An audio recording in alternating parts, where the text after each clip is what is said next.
everyone, and welcome back to Romancing the Threshold. Today's episode is a little different and a little vulnerable because my guest is my husband, Jason.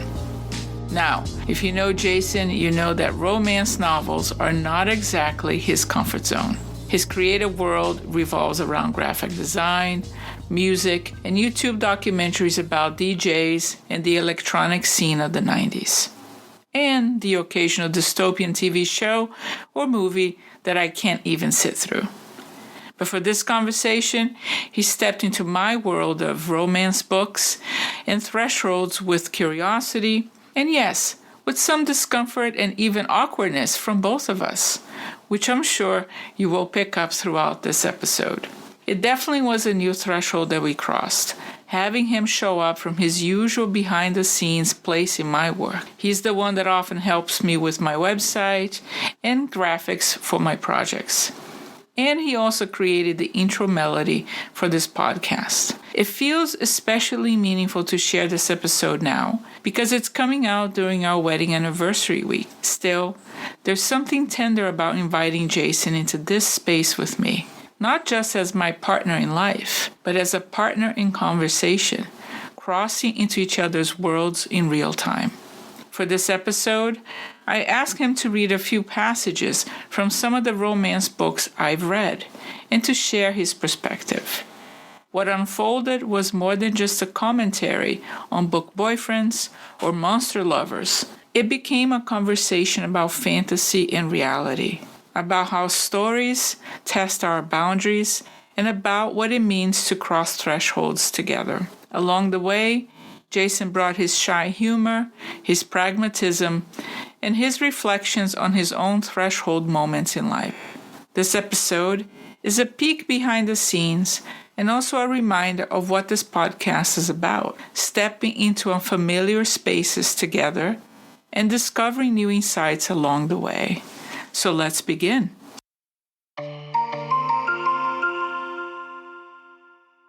So welcome to my podcast. Hello. My husband. Yes, that's me. That's you. The man, the myth, the legend. Maybe not that much, but yeah. My book club of one. Yeah, as you say. Yes. So before we just dive into the books, the name of the podcast is Romancing the Threshold. So when you think about the word romancing, what comes to mind for you? It's like the tenderness and like the sweet things people do for each other and like the thoughts and those kind of things, like leaving little notes or like, sending text or just doing nice little things for each other that's, saying, oh, I care about you. Yeah. Those kind of things, yeah. Sounds like it's like thoughtfulness. Yeah, thoughtfulness and consideration and more about like I want you to feel as good about you as you feel about me kind of thing, like just letting the other one know. Mm-hmm. Mm-hmm. Now, the podcast is called Romancing the Threshold. So when you think about that phrase, what does it mean to you, or what could it mean? I think that's probably something different for everybody, but maybe it's, when you say threshold, it's, that point between here and there, or between like fantasy and reality. It's more about finding, I guess, the point where you can be romantic and, have your partner, back and forth with you, like, I guess so. Yeah. It seems like a nice title. I think you did well naming that kind of thing. But, for me, it doesn't mean anything specific. Mm-hmm. Mm-hmm. So, I've been reading these romance novels this year, and sometimes as I'm reading the books, I start sharing with you the story, what I'm shocked about, what I'm enjoying. Yeah, there's a lot of that. Mm-hmm. And we've had several conversations in these last few months about the books and the stories. So what went through your head when I invited you to be my guest and talk about some of these books?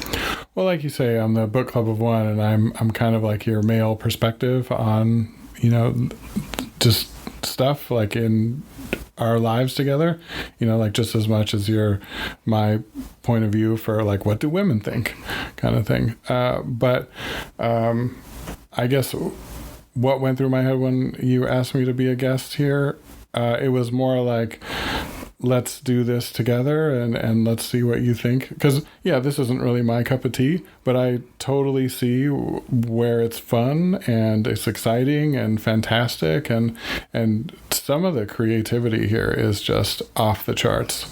So, you know, I think that's a lot of fun. And it's fun to kind of talk about it. Even though, like, I'm not a big book reader, I still think it's a lot of fun to just hear about this stuff. Yeah.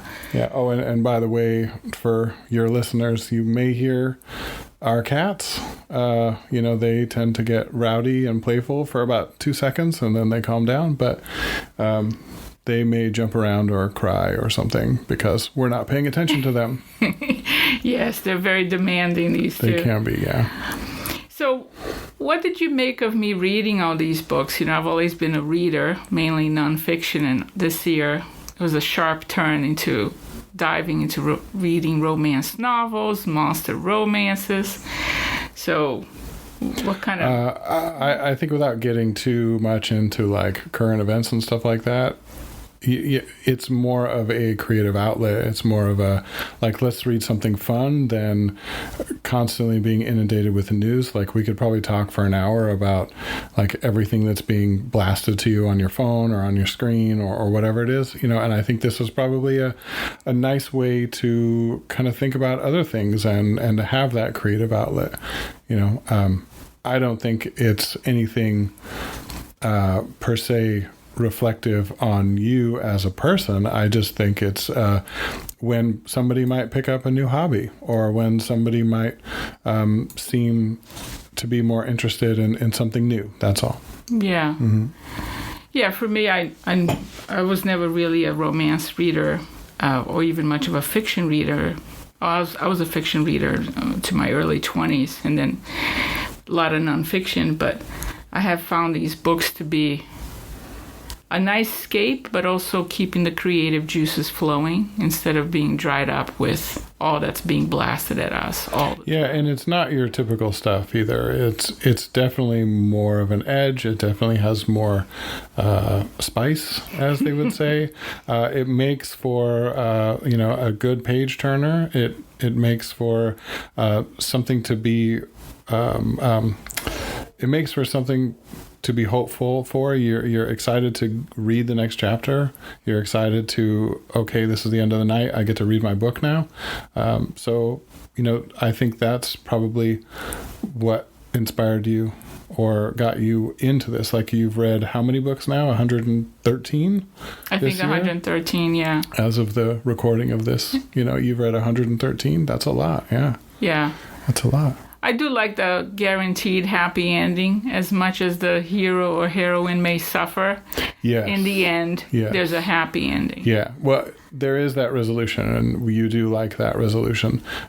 So often we will watch movies or we will, you know, some kind of television show or whatever it might be, and nothing will happen. There'll be no resolution. They'll be worse off than it was before, and we're both just like shaking our fists at the sky, like, why, you know, why do this? Yeah.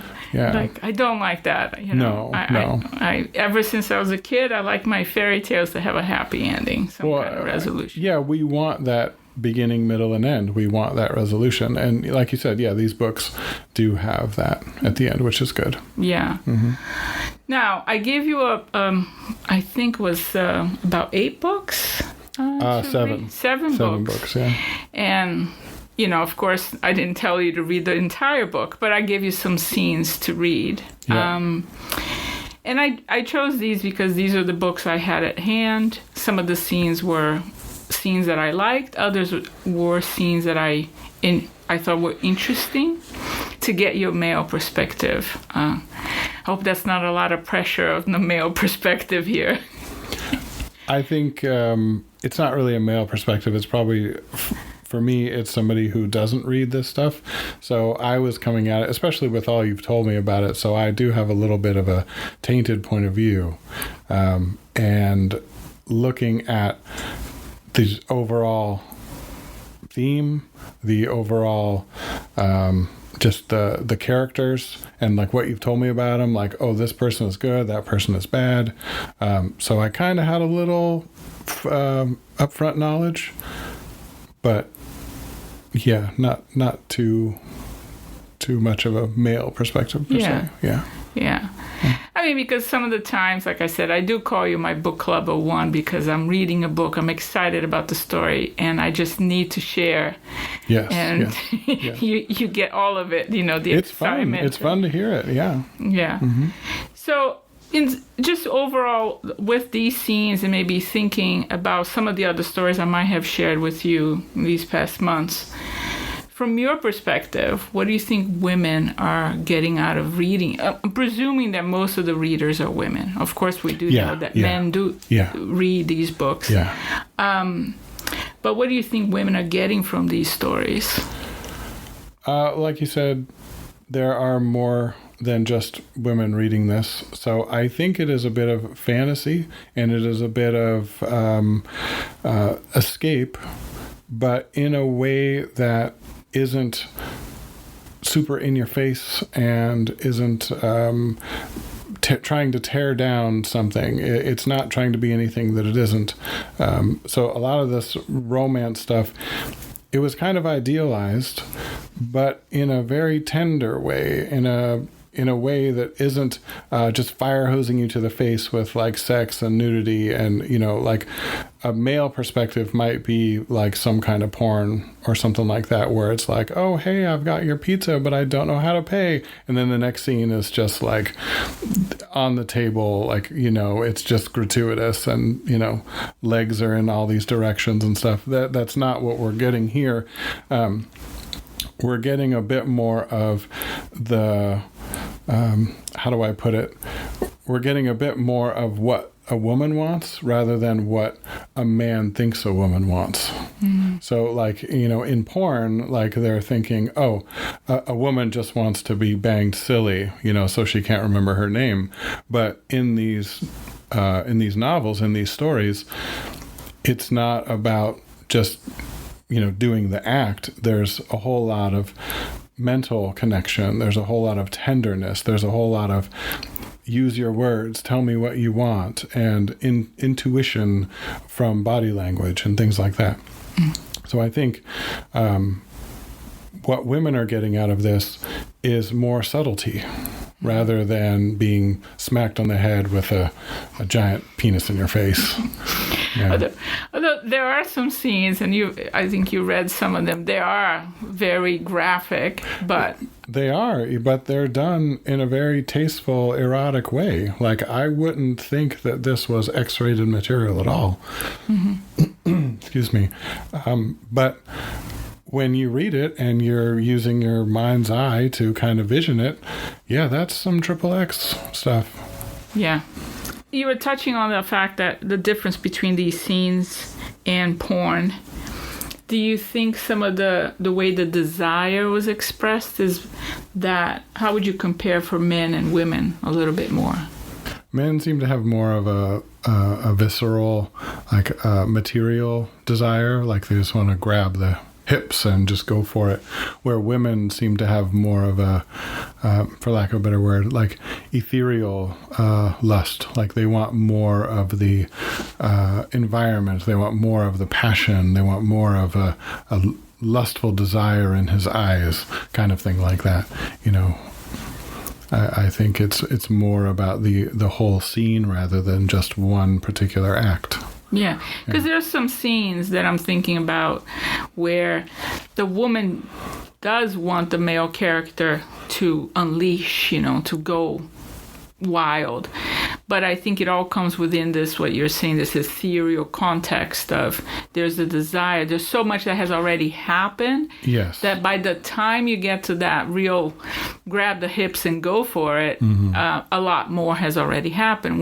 But when I think about what you're saying about porn, it's much more, let's just go straight in there. You know? It kind of doesn't matter who they are. It doesn't matter if it's person A and person B. They're just doing this kind of mechanical act. And mm-hmm. whether or not you think it's hot plot is just up to the viewer. But with this writing and with a lot of the intimacy that's brought about, it is more about that desire. Like, she may want him to just take her and ravish her, but it's more about she wants him to show her his desire in a physical way.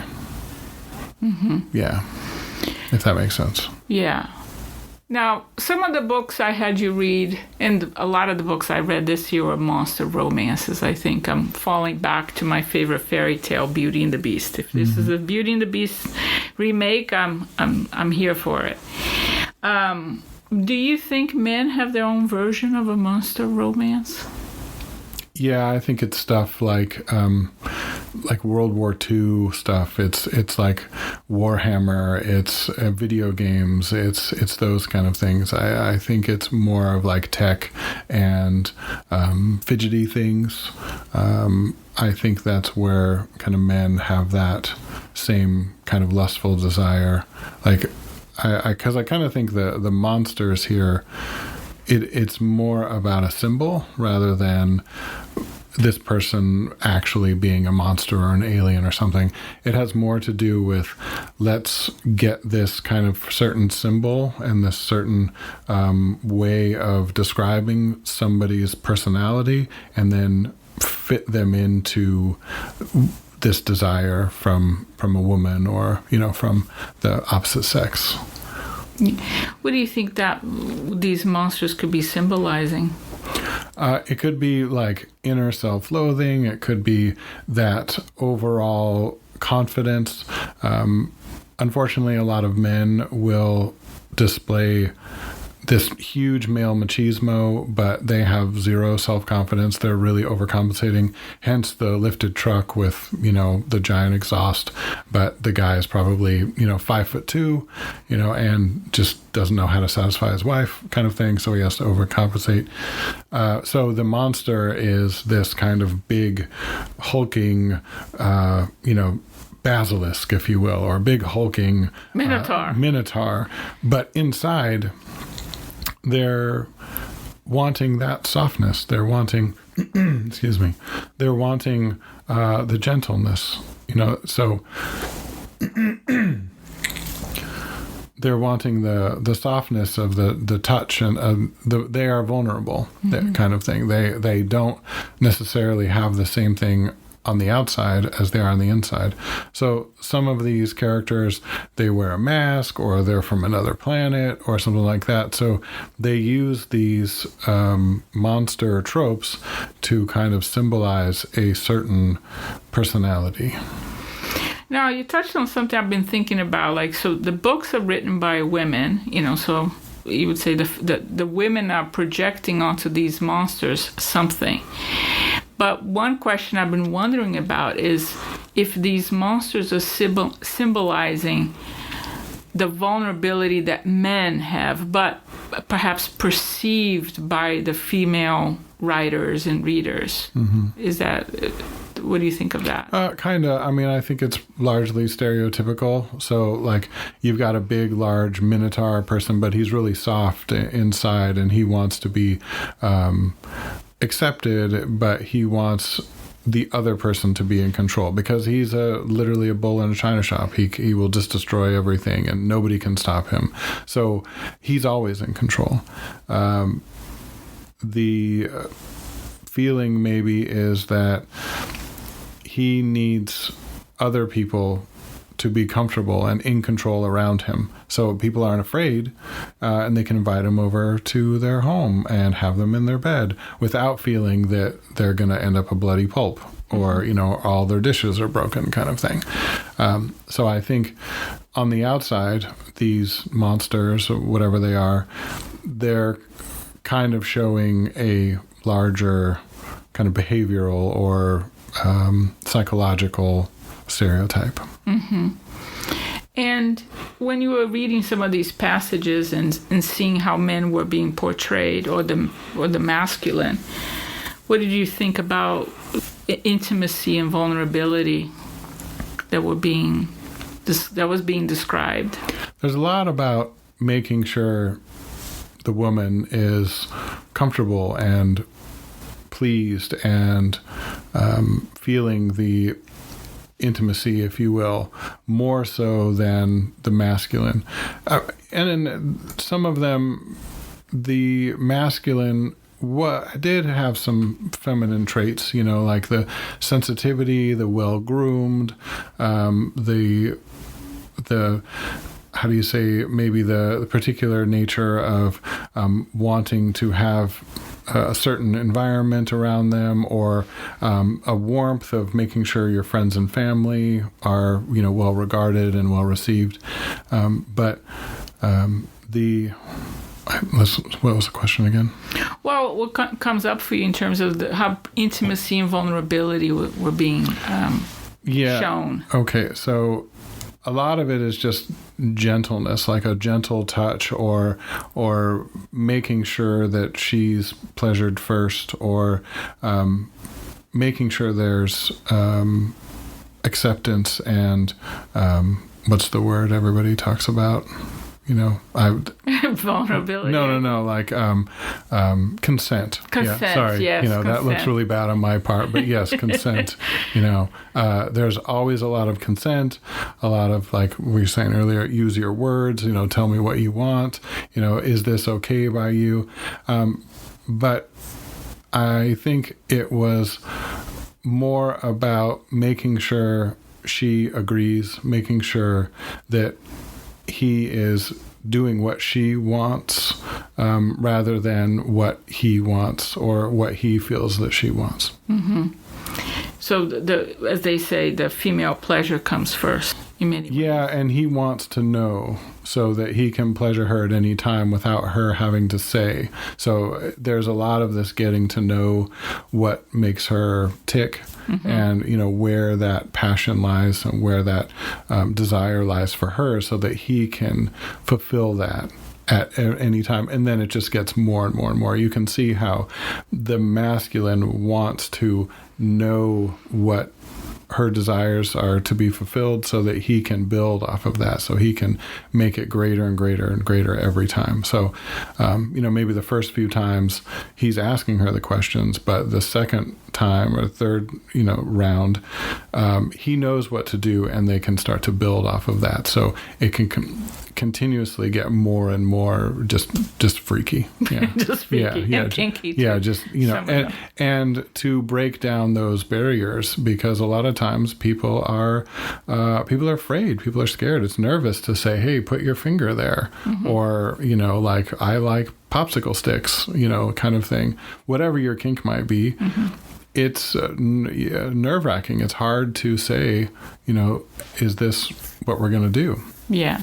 And by going more and more, and the masculine has a tendency to want to learn those desires for her. And I think women find that pleasurable, because all too often we see in like movies and television or stuff like that, it's like, oh yeah, he had a good time.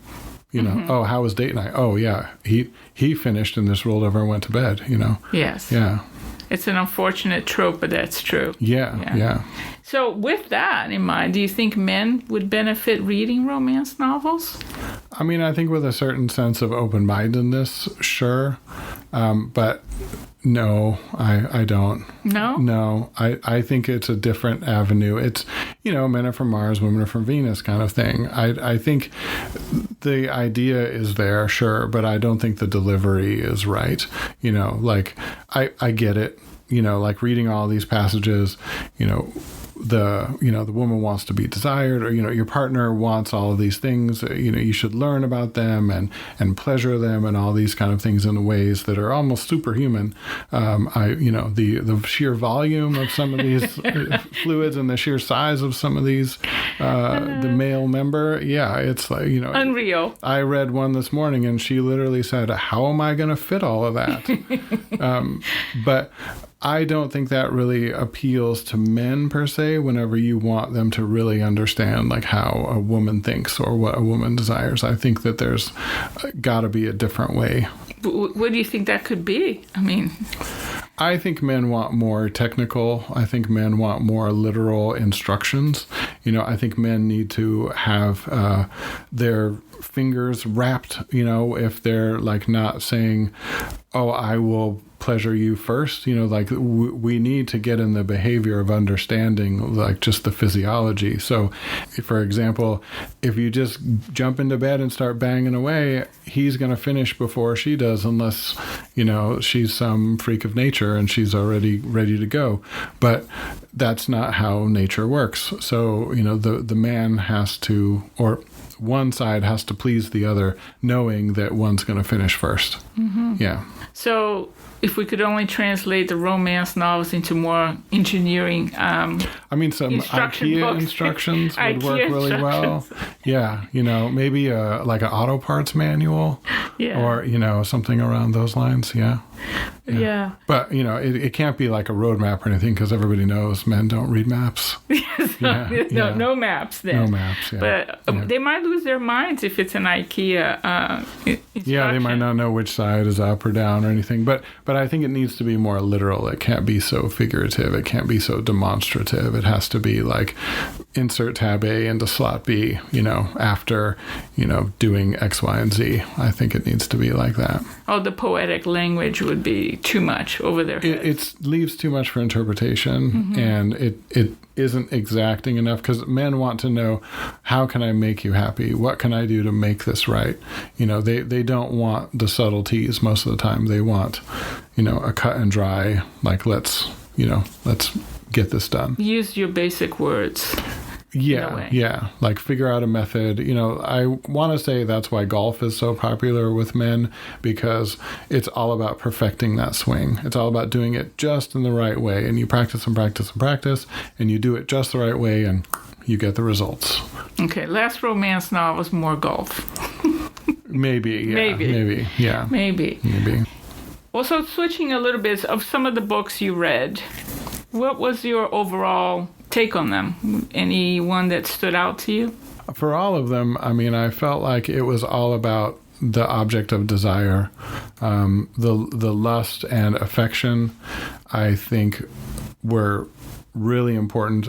I'm not even really worrying about gender or anything like that, but it's the total devotion and desire of your partner, and that person wanting to do everything to give you just the most mind-blowing pleasure you ever had. But it's a bit like Christmas morning, right? It's better to give than receive, that mm-hmm. kind of thing. And in all of these novels, it is that fantastic vision of how many times can he fulfill your wildest desire in one night, and then it just keeps going and keeps going, and just when you thought his bag of tricks was done, boom, here comes another one.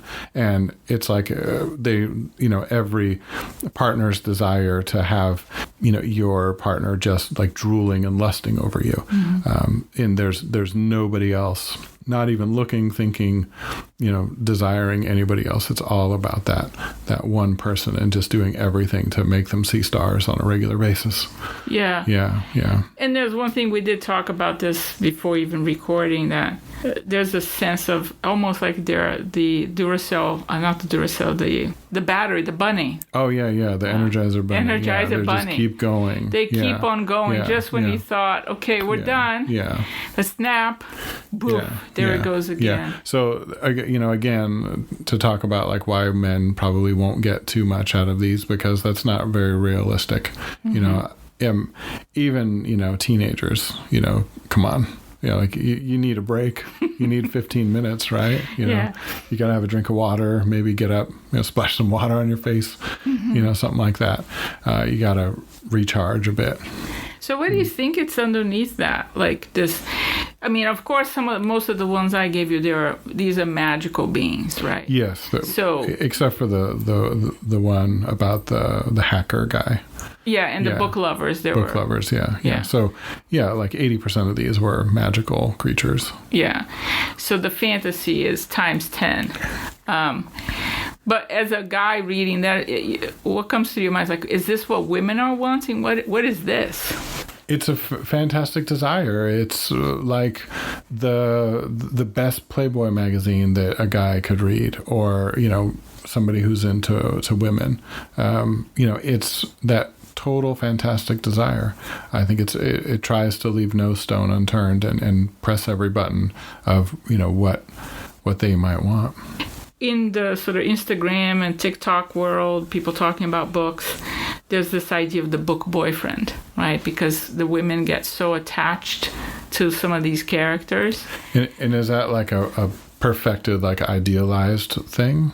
Yeah, so whoever the character is, they become, they live rent-free in these people's minds and imagination because he's so perfected.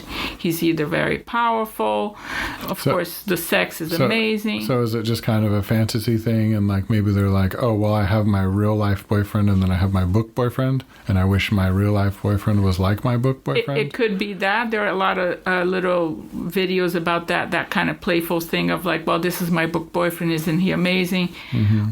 And if the women have their partners, there's this like, well, the partner's never going to fulfill that. They're never going to live up to that. Never. No, never. But also there's a lot around the fantasy, the book boyfriend. There's the sense that if the women are single, then it's like, well, you're ruining me for real men. So are they trying to project this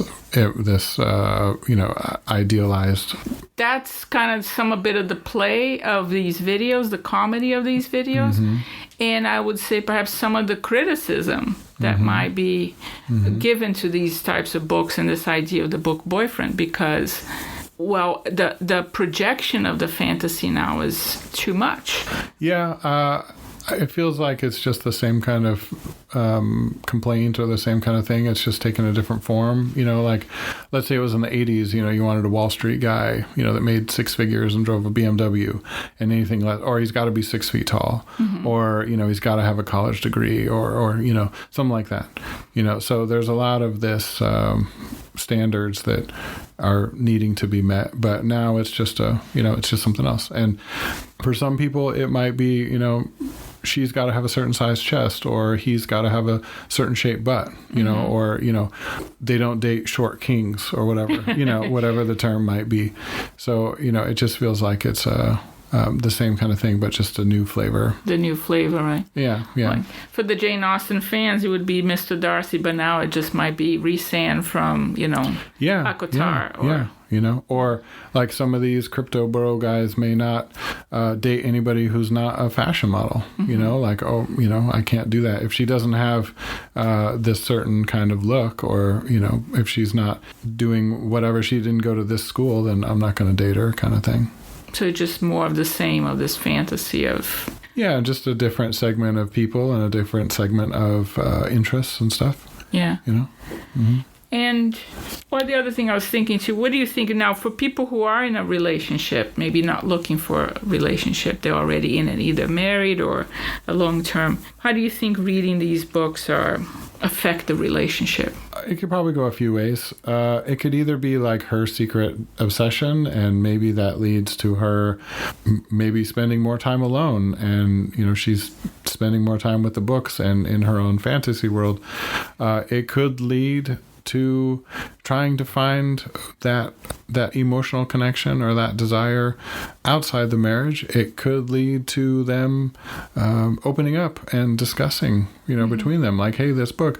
I think a lot of it is a two-way street. I think if the partners are both open-minded and one of them doesn't just shut it down, which I think is probably bad in any situation, it can lead to a lot of exploration and creativity, mm-hmm. I personally don't think anything's wrong with it. I like it when you discuss this kind of stuff. I mean, very much I kind of discuss what I'm into, mm-hmm. with you. So I think it can be a net positive, and I really hope it is for a lot of people, because it can open that creative outlet and the initiation of discussion.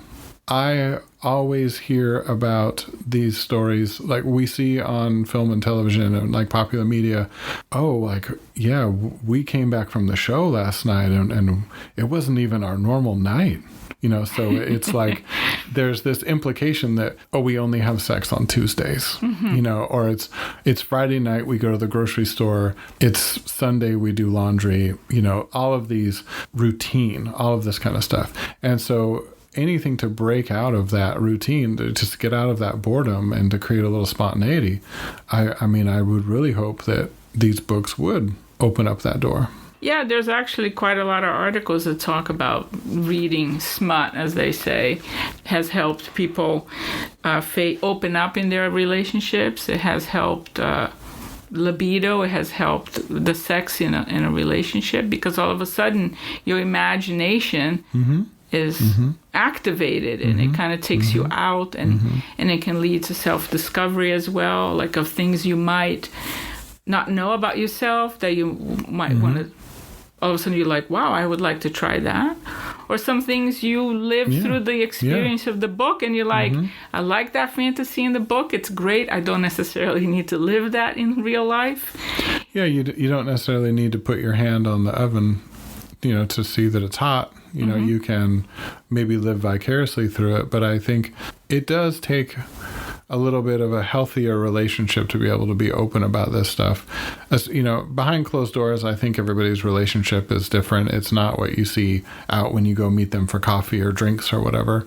So the relationship does need to have a bit of that intimacy and tenderness already, to where they have the comfort to open up and talk about these things. Because I easily could have just discounted this stuff and been like, I'm not interested in that. Like, this is just smut or whatever like that. But I'm the type of guy, I love the creativity, like you were reading all kinds of stuff, like, this monster, that alien, like this creature. There was like phases of going like, there's cats and dogs, and then there's like, undead, and there's wraiths and no, what do they call it? Necrophilia or anything like that. Nothing too extreme, but the creativity was there. It's, it's just all over the place. And, part of what I do every day is creativity. So it's just nice to see it in another form. It's inspiring. Yeah. And so, I think with a good relationship, I think with healthy boundaries, but also invitation, I think that these help initiate that conversation quite a bit.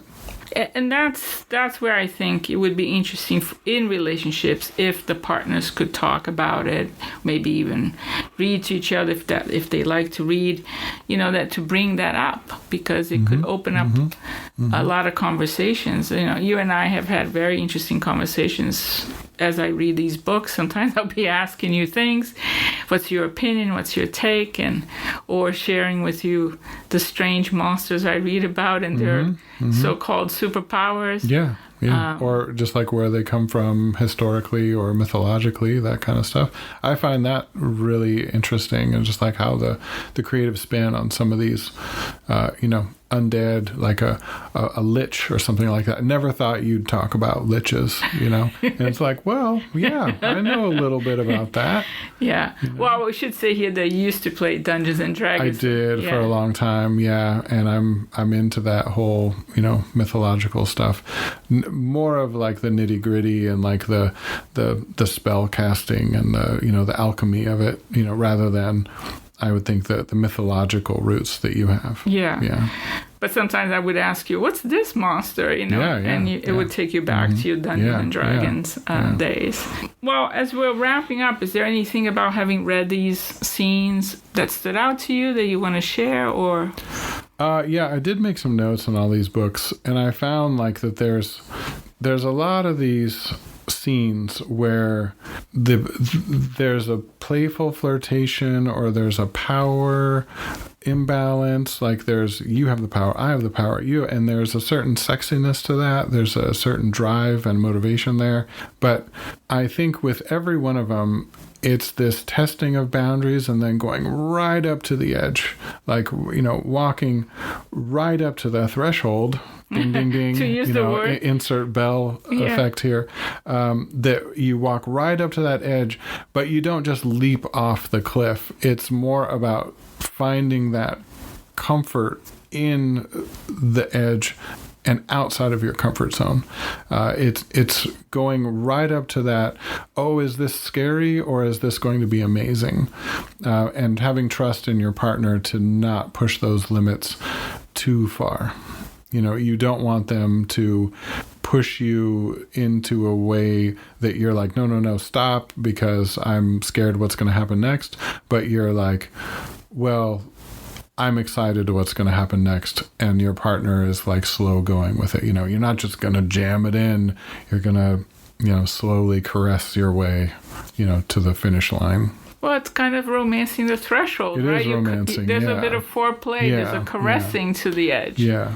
So, I was right, like pushing the boundary, but not plunging into darkness kind of thing. I find that a lot of these characters, they want to be completely obliterated with pleasure.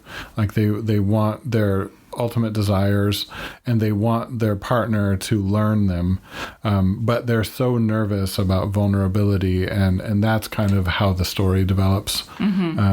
So like right up on that threshold or right up on that precipice of the darkness, and then hopefully at the end you both hand in hand, you just Thelma and Louise, but you survive the jump, and then you just go in together. Thelma and Louise, but with a happy ending, not destroying your lives and not destroy but you're in it together, your partners, forever. So they can finally, if you will, cross the threshold. Yes. Yeah, there was a lot of, like I mentioned, the power balance. There was a lot of this object of desire, and I think it had to do with the books that you actually had me read. But it's this magical fantasy where it's so big, it's so larger than life, and it not being it per se, but sometimes it was the it. But it's the romance, it's the desire, it's the affection, it's the whole scene. Like everything is so fantastic that it completely envelops you into the fantasy. And I think that's a good job by the writers. I think that's why these books are so successful and why they capture as many people as they do, because it's just totally immersive. Even the little chapters that you had me read, the little passages and stuff, like, I could see how people really get into this. And I'm, there were times like I'm turning the pages, I'm burning through it because I'm like, wow, this is really well written. Oh, good to know. Yeah. Because I was impressed that you read them pretty quickly. Yeah. Some of them, I was like, oh, this is a long passage. I mean, it's not, college level vocabulary or anything, but yeah. Yeah, it's not a technical book. No. But I like this idea that it's very much what I think about romancing the threshold. That change doesn't have to be like, you don't have to be yanked through it. Yes. You can... I like the word you use, caress your way towards it. And then together you can take that leap. Yeah. And the one thing I've noticed in a lot of these books, with the monster especially, but the male character, that they're both the catalyst of the fear, but as well as the catalyst of the transformation and the opening up for the female character of her own desires. Yeah. She might be more protected, maybe she doesn't know herself well, or she's insecure, but with the relationship with that character, the masculine character becomes both the change agent and the torchbearer that leads her to that transformation, her opening up. And while he's in that with her, he's also transformed. He becomes perhaps more at peace with both of his sides, the vulnerable side as well as the warrior side. Yeah. They both get transformed. It could be it breaks down the stereotype a little bit for the masculine. Mm-hmm. It definitely seems that there, like in some of these, there's a whole group of these masculine, and they're kind of picking these different women, and the women are taught how to, it's almost like a court of regency or something, like like the manners kind of school. They're taught how to do X, Y, and Z, but where these men, these masculine, or these masculine creatures have done this hundreds of times in the past, because of course there's some kind of fantastic being that lives for thousands of years. Yeah. They've done it, for hundreds and hundreds of different women. This one is the special one. Like this one is the one that says, oh, you're not just another one that I see every year, every season or whatever. Like this is now like a special one. It's going to change my point of view. It's going to change my way from here on out. Like I've met that fated soulmate. I've met the one that understands me, or the one that like I truly desire. You know, like I'm teaching these women how to desire. I'm teaching this feminine how to desire. And now, oh, my masculine desire is finally met, kind of thing. Like there's a little bit about that. Yeah. She's the one. She's going to be the one who's going to transform the quote unquote beast. Yeah. You know? Yeah. She kind of, she'll grab that attention and do things maybe that are unexpected, or not as the stereotype. Like maybe they'll talk back a little bit, or maybe they'll take the control when that was unexpected, when they're not supposed to. Yeah, they will break the rules in some way. They'll break the rules, kind of advancing the dialogue and the narrative, but it also acts as a bit of that growth, you know, and it's just the slow baby steps towards them being together, you know, overall. Okay, so one of the ways I like to wrap up the podcast is to have a few rapid fire questions. Okay. Actor studio style. Okay, I will try. So go with your gut. Okay. I won't look at the questions. Don't look at the questions, because since we're filming in my office, right? Yes. So what's one thing, big or small, that always feels romantic to you? I think it's the little tenderness of like writing notes, or the texts of like, oh, hey, I acknowledge you, or I thought about you in just this little way. Like, oh, I was doing this and you popped into my mind, kind of thing, you know, or like the little like, hey, how you doing? You know, just calling out of the blue, or that kind of stuff. If you could have to name a threshold moment in your life, what's the first one that comes to mind? Oh, I think we both know what that is. But they don't know. Yeah, so when I was a teenager, I got into some trouble, and that really set my life in a different direction. And without that, my life would have been very different. So it put me on a much better path, and I learned my lesson. Don't worry. You know, that was a long time ago. And I think, that is probably the most important thing that has happened in my life. And it was, a bad thing totally of my own doing. Like, I'm not a victim in any way or anything like that. But I did some crime, and I did my time, and I learned a lot from it. Yeah. I do, knowing you, what I do appreciate that is that you didn't turn that into a victim element. You saw the way and you learned the lesson. I love it. I wear it as a badge kind of thing. Like, oh yeah, I was this bad boy. Like, I was so crazy when I was a kid. Oh, but I got caught, and that kind of sucks. And, so I totally wear it as a badge of honor. Like, having gone through that, totally. You took the lesson and you transformed. But it completely changed me, and I'm super glad, like, for everybody that came into my life, and even those in the justice system, that threw the book at me. It made a big change, and that completely changed everything for me. For sure. Now, what's one risk you took in your life that paid off? I think moving from one city to another to be with you, I think that really did. It was a bit of a discomfort, but it was like, let's do it. What have I got to lose? It's either this way or continue with the unhappiness I've got. So it was really difficult and uncomfortable, but change rarely is, comes with a smiling face.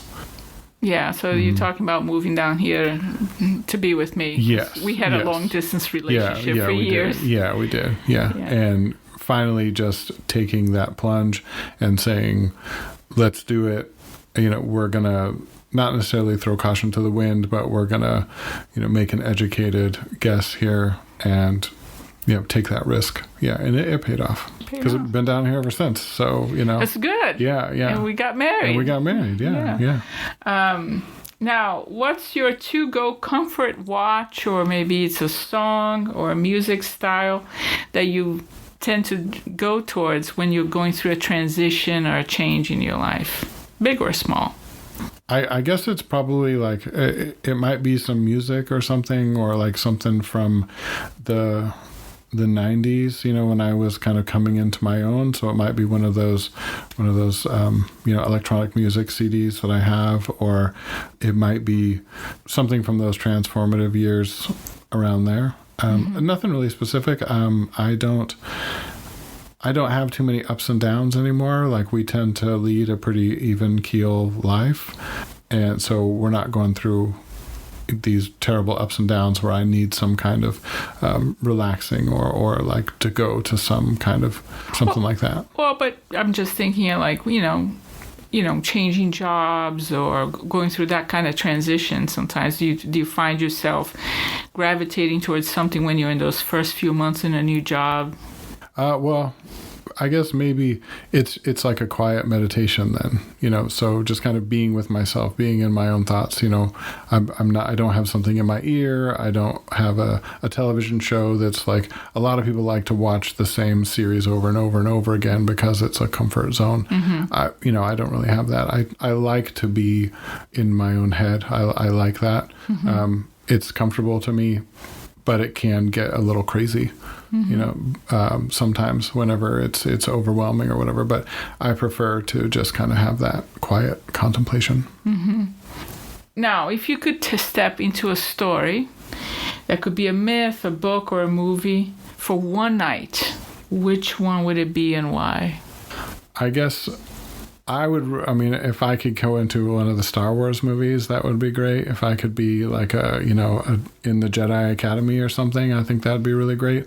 But I do have this strange fantasy, this strange calling towards a lot of that dystopian stuff, like 1984 or Brave New World or something like that, or even like Walking Dead.